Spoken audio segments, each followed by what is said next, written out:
You are listening to Mining Stock Education, where you'll learn from the top leaders in the natural resource sector and uncover quality mining investment opportunities. Thanks for tuning in to Mining Stock Education. I am your host, Bill Powers, and you're in for another tutoring session today with Dr. Rob Stevens of MiningEssentials.com. Remember, it's the #1 book I recommend for newer mining investors. Mineral Exploration and Mining Essentials is the book. You can find it at his website. Again, MiningEssentials.com. It's also on Amazon and wherever good books are sold. Rob, thank you for coming on. You're going to talk to us about the Nugget effect, what we need to know about this geologically and as mining investors. So I pass the baton to you now. Perfect. Great. Thanks, Bill. And glad to be here again and providing a little bit of a presentation about an interesting topic that some of your listeners may have come across over the past number of years called the Nugget effect.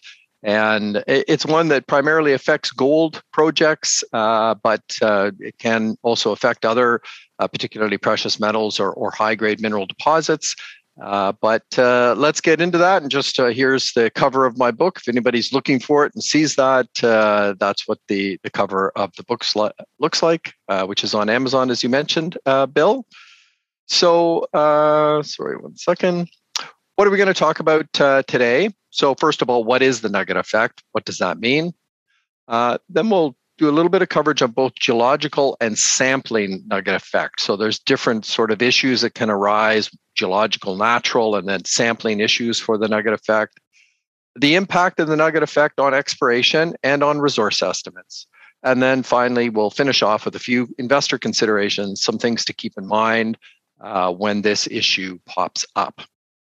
Now, I'm sure many of you have seen photographs like this, some shots of drill core with really nice gold samples in them. The one here that's cracked in half, you can see the bright gold right in the middle, and then little sort of almost wisps or veins of gold in the drill core. And so companies love to put these in press releases, of course, or on their website. They're nice, flashy shots. Geologists get really excited when they're in the field and they see gold like this, because the reality is gold often is not visible at all in many deposits. It occurs in extremely small sizes within the rock or sometimes within other minerals. So when a geologist sees gold like this in their core, they obviously get really excited. I guess the question is then, how meaningful is that? How representative is it beyond the beautiful sample? What does it mean from an investment point of view? So I've got a little more text in this presentation than some, but let me run through some key points here. So what is the gold nugget effect? So the nugget effect, it's related to highly variable distribution of gold in a mineral deposit caused by localized large gold grains or flakes, the so-called nugget. So rather than the gold being distributed evenly and consistently across primarily vein deposits, what you end up with is little patches or zones or flakes of very high-grade gold, like we just saw on those samples, pictures of core.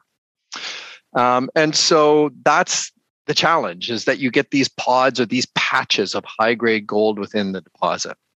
And what are nuggets? So they're considered to be gold grains larger than about 100 micrometers or 0.1 millimeter. So probably doesn't seem like a nugget when you think about it at that size. It's still pretty small, but anything at that 0.1 millimeter size or bigger, and often they're bigger than that, really would represent an oversized grain of gold within a deposit. It's most common in narrow gold vein deposits. For those who know their deposit types, things such as mesothermal or epithermal gold deposits. Not quite as common in porphyry-style deposits, bigger tonnage, low-grade deposits. The gold tends to be a little bit more evenly distributed. So it's very much a vein-style deposit issue. And really, what is it? It can result in really irregular gold grades with locally very high assay results. So I just put an example here where you could get 0.5 gram gold per ton in one half of your drill core, and then say 105 grams per ton gold in the other half of the drill core. And that's just because the one that was sampled, the one half that was sampled, had some of that high-grade gold in it, and the other didn't. And you can see it would then become difficult to assess, well, what is the true grade, and how do we assess that? So just looking at a quick sort of histogram to give you a sense of what this might mean, what we're looking at the bottom are the gold grade in grams per ton. And on the left side is the frequency, so the number of samples. So in this case, you can see pretty much all of the samples, or the vast majority of them, came between 0 and 5 grams per ton. So really that's where we're looking at the average grade within this deposit. But you can see way out here on the right, we've got a sample that's assayed almost 100 grams per ton, 170, 45, and a couple more in the 25 to 30 range. And just going with that 100 grams per ton, I mean, one sample at 100 grams per ton can very much skew the overall results when you start aggregating or putting results together or looking to do a resource estimate. Now, I don't want to leave the impression that's not a real result. It is a real result. The challenge is, how meaningful is it? What does it actually represent in terms of the average grade of gold within a deposit? So as I mentioned earlier, there's kind of two ways to think about the nugget effect. There's the geological aspect of it and the sample or the sampling aspects. So looking at geological first, the geological nugget effect really results from natural geological processes in the way gold-bearing veins are formed, natural heterogeneity in the way gold is distributed within those veins, and recognize that both fine and coarse gold can occur in a deposit. It's that coarse gold is the nugget one that's a challenge. And then the sample nugget effect is really related to kind of the human aspects of it now. What is the sample size? How was it collected? How was it prepared at the laboratory? And what were the analytical methods that were used? Can all contribute to this issue. So from a geological nugget effect, and thinking of vein deposits then, so gold vein deposits will normally form over a period of time where there are pulses of gold-bearing hydrothermal fluids moving through a vein structure. So veins don't tend to form just, in one continuous inflow of hydrothermal fluids with gold in it. There tends to be pulses that can occur over long periods of time. And if we look at this photo here, this is actually somewhat of an old photo for the Con mine, which is near Yellowknife in the Northwest Territories in northern Canada. But this is the vein that was mined. And you can just see from it, there's different structures in there. There's different parts to this vein that, when you get right up there, that vein has a lot of character to it. And what we may find is the gold only occurs in some parts of it, only in patches of it, only right against the contact with the wall rock, possibly, or other features like that. So gold is not always evenly distributed within these types of vein features. And then, so complex vein structures formed over a period of time then can result in gold placement in just certain structures or subveins of variable size, orientation, and grade. So it can be a challenge, again, to really understand that grade. Now, I wanted just to mention vein, quote, nuggets versus placer gold nuggets. Because many of you may have this thought in your mind, and certainly I do. When I think of a gold nugget, often the first thing that comes up is the photograph here on the right, which are placer gold nuggets. They tend to be, a pretty good size, rounded, smoothed out, sometimes even flattened. Those are gold that's recovered from streams, sands, and gravels, and can get to very large size, usually through mechanical accumulation and growth of that nugget. It didn't actually come out of the bedrock in that form. It was created that way through placer river and stream processes. The photo on the left now of a piece of quartz vein with a lot of visible gold on it, that's really what the gold will look like in a vein nugget. It's more flaky, little patches like this. I mean, that would be a very high-grade sample if that was analyzed. So I just wanted to separate those out so people have a sense. We refer to it as the nugget effect, but don't have a picture in your mind of like a placer nugget sitting in the rock, because that's not exactly what it looks like. It's more like on the left here. All right, so that's kind of the geological aspects. When we think of the sampling issues with the nugget effect, so really what is that? Is that a standard sample analysis? So your fire assay, your standard fire assay, for example, may over or underrepresent the true grade of gold in the vein deposit. So for example, through that process of taking a sample, sending it to the lab, they crush, they grind, and they pulverize that down. And then they take a small split of that pulverized sample and analyze that for the gold. Well, if a small flake, like in the photo we just saw previously, if a small bit of that flake makes it into the little bit of sample that you take to analyze, what you'll find is that it will end up giving you a very high grade. And you could take another split and you might get almost no grade at all. And so this is the challenge that you face, is that the actual sample that was analyzed may not truly give you a representative grade for the sample. So lots of ways of looking at that and addressing it. Obviously, one geologist needs to recognize that it's an issue to start with. But what are some approaches that can be taken to address this? First of all, larger sample sizes. Generally, the bigger the sample that is collected and analyzed, the likelihood of a small flake overrepresenting the grade will be diminished. So it could mean drilling with wider core, using whole core samples, which has another issue as well. We don't want to get into, but it means that you don't have any core left, and due diligence by potentially future property acquirers may be an issue, but a whole core sample will give you a bigger sample. Using longer core intervals, rather than assaying a 10 centimeter piece of core that had visible gold in it, your chances of getting a splashy high grade are probably pretty good with that. So you could have longer core intervals that start to average things out. Bulk samples is another potential approach that you can take in exploration, or larger assay splits. Sometimes only about 30 grams of material from the sample is assayed. But you can take larger sizes, 50 grams, that kind of thing, again, which can help to reduce the potential for a really high grade. Repeat analysis. So after you've crushed and pulverized that rock, several splits rather than just one little 30 gram or 50 gram split. Take several and do several repeat analysis on the same sample. That should help to identify it as well. Now, from the lab point of view, there are a couple of methods that are commonly used when a nugget effect is identified. And one of them that you may hear is called metallic screen assays or metallic assay. And the other is whole rock leach. So let me just describe those briefly. The metallic assay, really what they do with that, they take the rock sample that's sent to the lab, gets crushed and pulverized, and then they screen it to about 110 micrometers, which is that threshold roughly where we said anything bigger than that is considered a nugget or a coarse gold. And then what they do is they analyze the entire coarse fraction. So anything that was above the screen that may have had that coarse gold in it gets analyzed in total.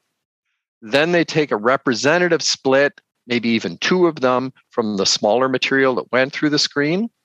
And then they combine the two on a weight-adjusted basis to get the average grade for the sample.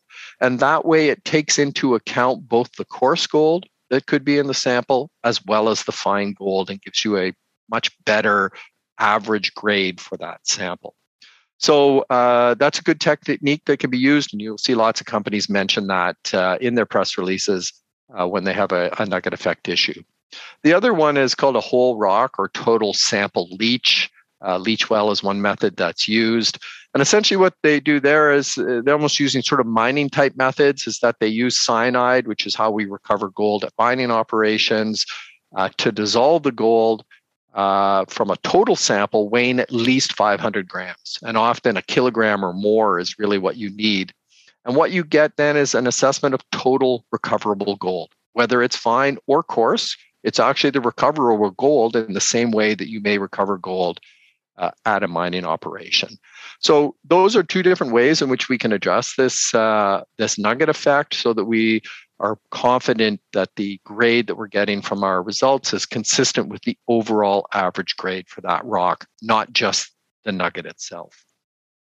One final sort of approach, or another approach can be used here, and this is particularly for resource estimates, is where they do what they call a top cut or a top cap. And essentially, they reduce the value of really high-grade outlier assays to limit the influence of that high-grade assay on the overall grade within your resource estimate.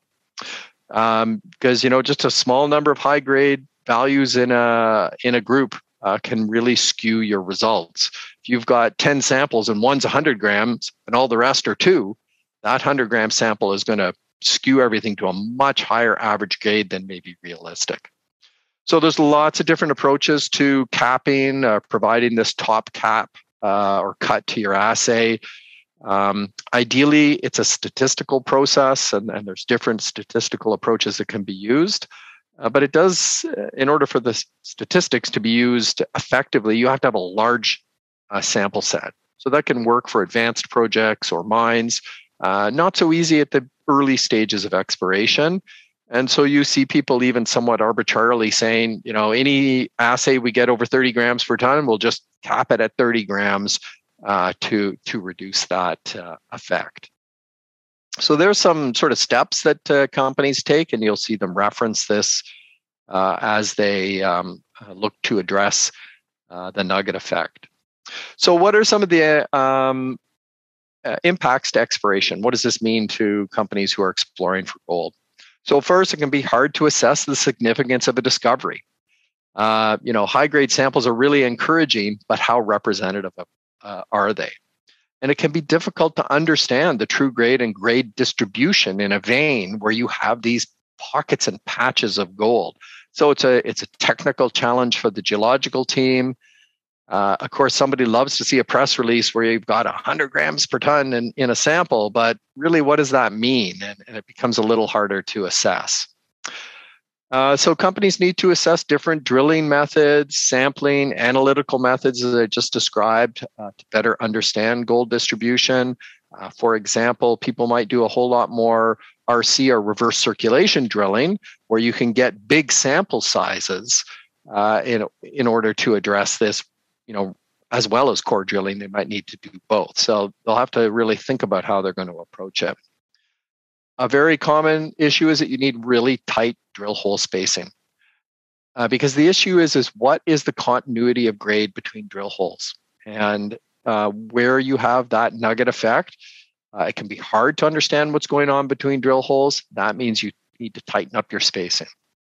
And, some I've seen this recommended a few times is to do a bulk sample early in the exploration program. Normally, people do bulk samples sort of at the mature stages of exploration, and they're doing it for metallurgical purposes in order to assess how they would process and recover the metals out of the rock. But if you do a bulk sample early in the exploration project, so something that might be 1,000 tons or even more than that, 10,000 tons, and then recover all the gold out of that bulk sample, you can get a better understanding of the true amount of gold in the deposit, and then also assess how your exploration methods are working.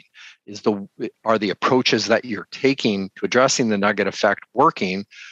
Because the bulk sample, the result from the bulk sample, and your exploration approaches should be arriving at more or less the same results.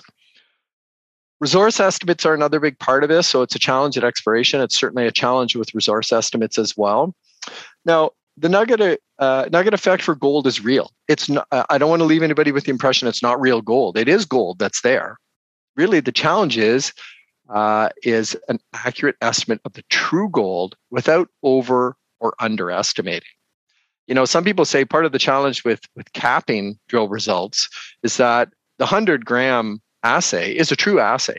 And if you reduce that down to 30, well, you're actually removing some real gold in the deposit. And we don't take a 0 result and move that up, right? Because just as much as you might hit a nugget, you might not hit a nugget at all.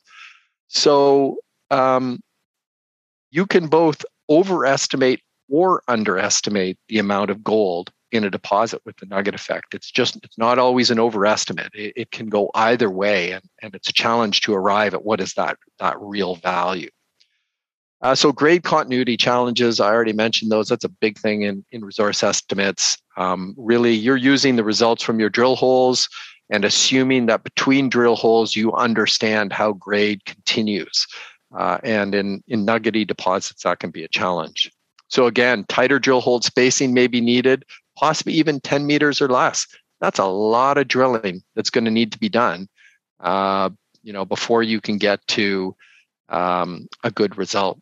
And sorry, I skipped over the one previously here. I think this is an important one. It can be hard to get to an indicated or measured resource category. So in our mineral resources, we have inferred, indicated, and measured, going up in sort of quality and understanding of the deposit.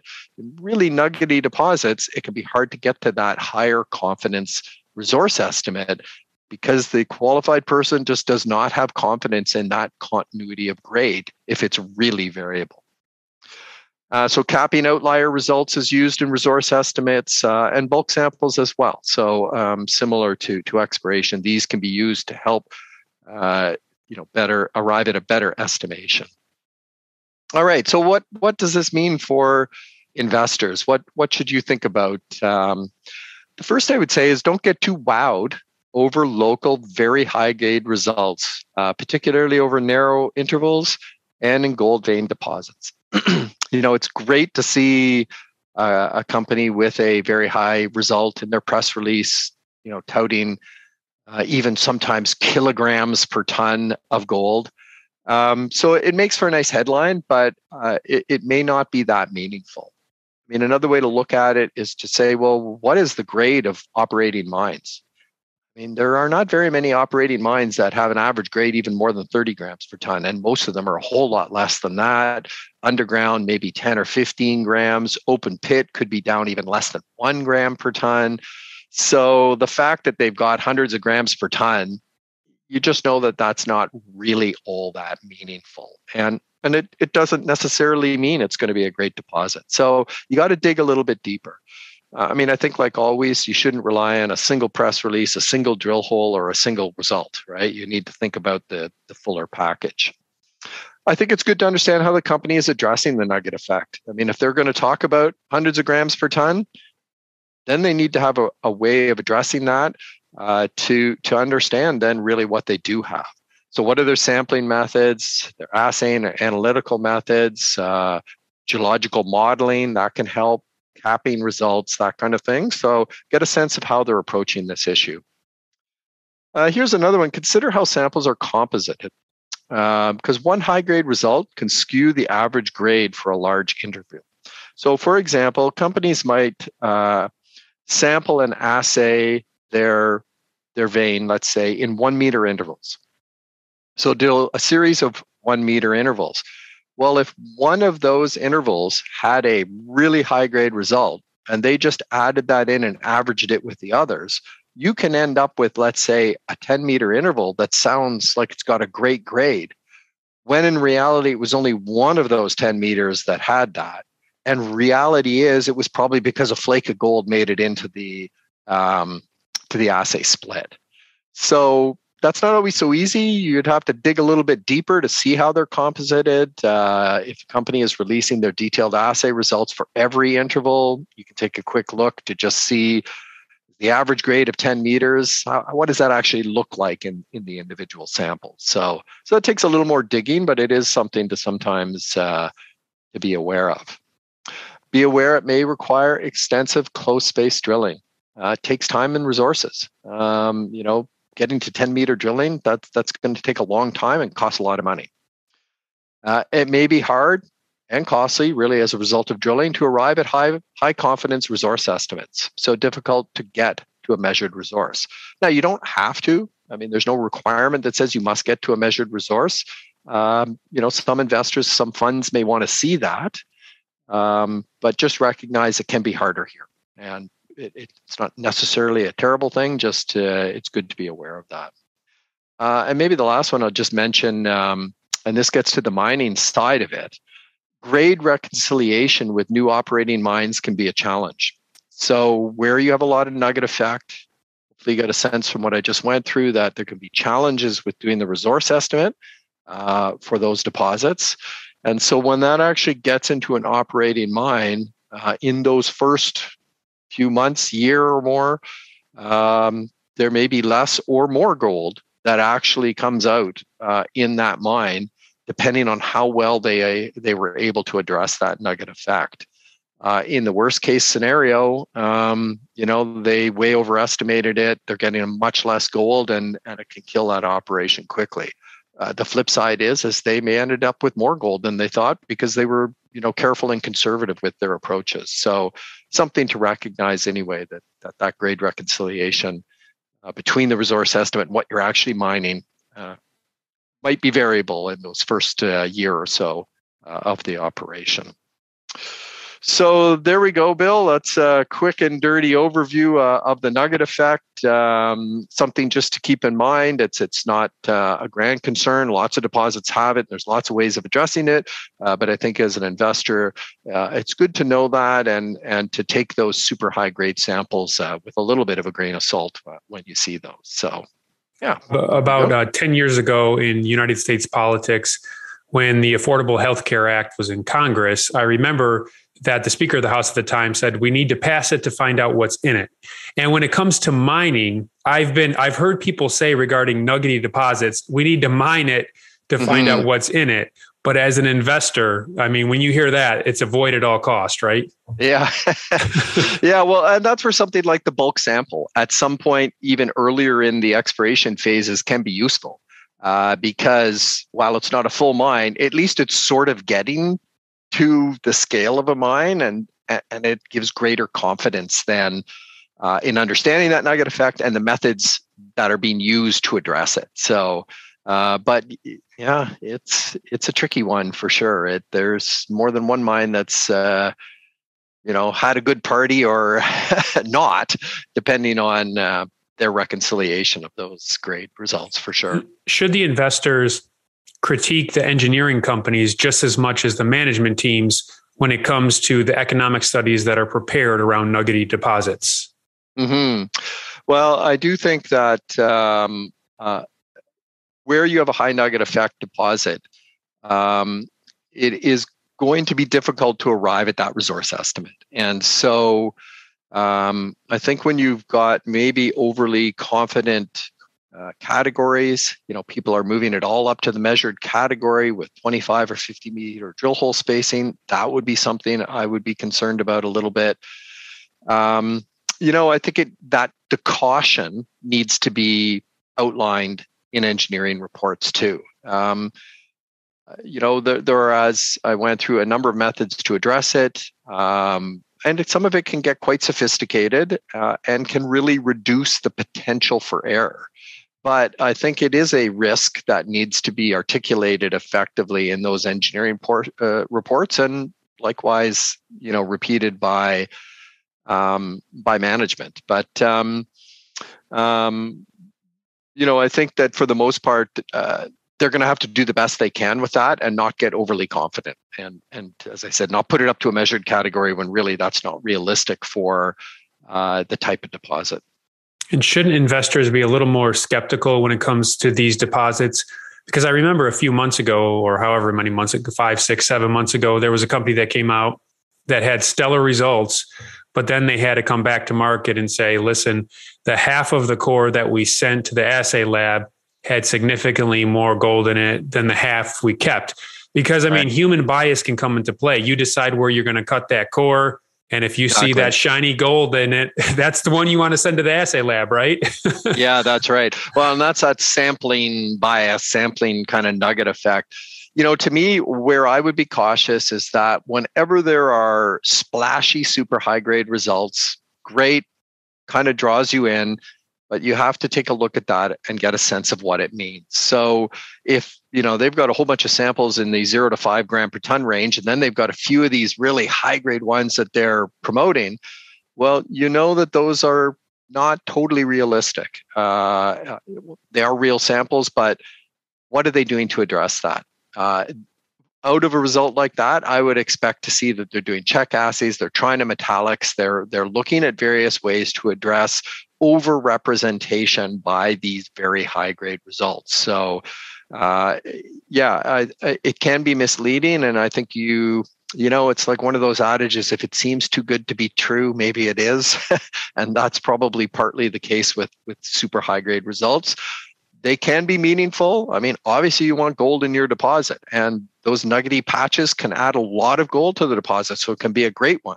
But you just have to be a little cautious about those and understand, what does that really mean with the overall grade.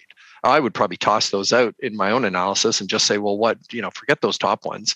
That's a bonus. Great if we get that in the end. But what is really meaningful is the average grade, really, for the bulk of the samples. Rob, as you know, in the late 90s with the Bre-X scandal, the core that was sent to the assay lab was salted with gold, which caused artificial gold levels to be reported. Is there something that the assay labs do differently to counteract that potential fraud in terms of how they prepare the core if it has been salted? Right. Yeah. So good question. In the case of the Bre-X case, actually, what happened there is the gold that the core that left the exploration site, between when it left the exploration site and arrived at the assay lab, it was some small flakes of placer gold were actually added into the bags. And so then the bags got to the assay lab, emptied everything out of those bags, including the gold that had now been added, crushed and ground, and then assayed it that way, and got these false results because that wasn't the gold that was truly in the rock. So I think an important step that has come out of that really was around at the time too, are quality assurance and quality control procedures that exploration companies put in place. You can find these often on companies' websites, and that really starts right from the collection of the sample in the field, where there are chain of custody protocols. Samples are sealed, and the seal has to be verified when it arrives at the analytical lab. Most of the analytical labs are ISO certified in different ways, so they have very strict chain of custody and protocols themselves as the sample moves through that lab. You would also expect labs are doing, and in fact, in Nugget deposits, you can even request an extra cleaning of the equipment as each sample goes through. Gold is soft enough that it can actually plate out or get stuck on some of that crushing and grinding equipment. And they do clean it, but you can sometimes ask for extra cleaning. They'll put blank rock in just to really, flush out that system. So, so there are a lot of protocols in place, but the main one I think is quality assurance and quality control procedures, and it's something that has to be articulated in 43101 reports. So I do think much of that has been addressed. That as I saw a presentation years ago, the bags that showed up on top of a pool table and a bit of gold was added, and then they went off to the assay lab. It's much less likely that that's going on. And I think as an investor, just look for what are the quality assurance and control procedures that a company has in place to give you some confidence around those results. All right, last question. Other than gold, what minerals typically could produce the nugget effect? Well, a diamond comes to mind in a different way. I mean, the geological aspects of it are different. Diamonds are extremely low-grade deposits, particularly gem quality diamonds. You can get some very small diamonds, but not big ones. It's a whole other story on how you sort of address that in diamond deposits. But it's because individual large diamonds can have such a huge value, and yet they may be one in many, many tons of rock. If you happen to get a few of those diamonds, the coarse diamonds, you can get a big overestimate. And actually what companies generally do is they evaluate the very fine diamonds that would not really even be economic. And then they use graphs, and they say, well, a deposit typically with this distribution of fine diamonds may have this distribution of coarser diamonds, and it helps them to sort of correlate and get or extrapolate, I guess, to the potential grade of diamonds.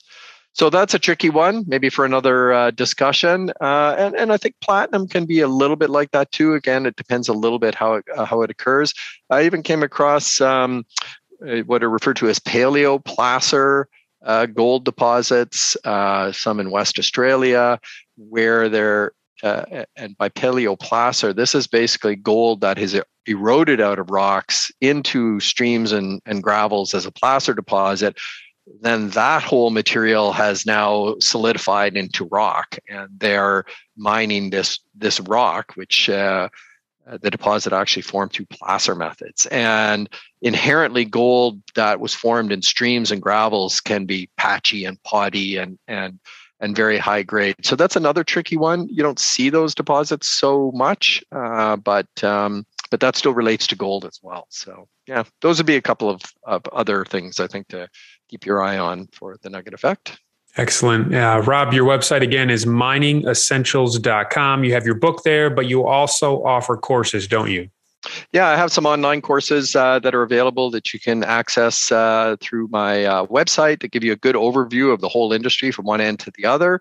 A couple of different choices there. Occasionally have live courses, either remotely through Zoom or in person. So you can see those would be listed on the website as well. And the book available on Amazon.com in the US and globally through that, or Amazon CA in Canada and Amazon AU in Australia as well. Excellent. Well, thank you for this lesson today. Yeah, no problem, Bill. It's great chatting again.